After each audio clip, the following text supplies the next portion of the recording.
This is a story of a very sweet girl who was very, very generous and doing kind in her ruffian's family.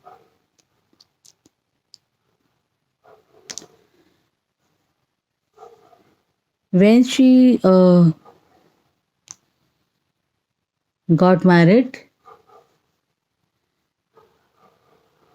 she continued to be the same,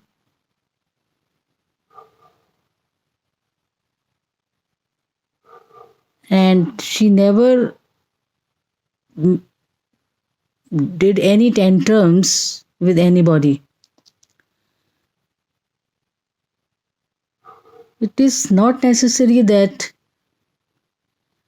you get good deals if you are good.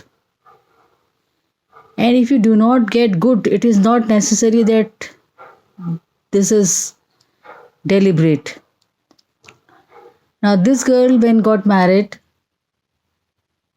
and she started expecting a child,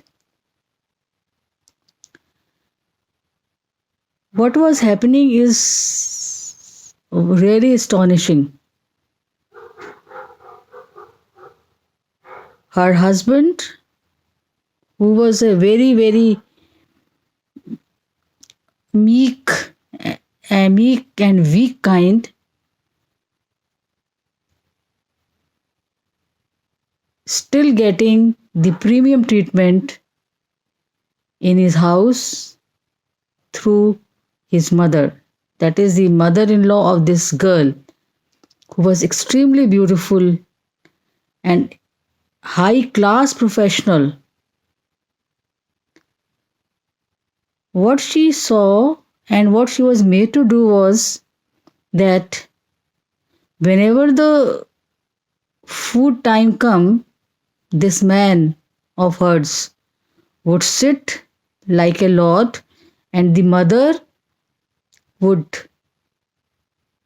make hot chapatis on the gas stove, and this girl who was expecting a child and was also working, going long distance in public transports, and was also giving all her money to run the house, because this man of hers did not earn enough.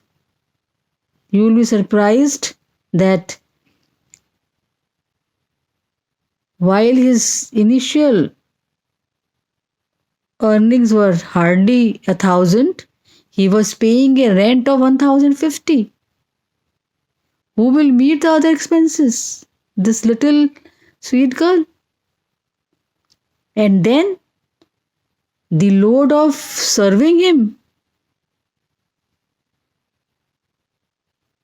She did not say a word. The mother would make chapatis hot, and this girl would go and serve him. He will eat like a wow king. And his mother would not give another chapati or make another chapati till he finishes the first one. She would keep the gas flame on, the tawa out of the flame, to see that if his son or if her son has eaten the earlier chapati. Jet hot chapati was served to this guy, who was not bad at all, but who had this kind of privileged treatment in the house, which this girl saw and suffered the pain silently. So it is not just the cruelty that is only the trigger of pain in any person, whether a man or a woman, but it can also be this kind of silent torture the emotional blackmail which she's made to do in the household, wherever it is, that takes toll of her energies and her mental health.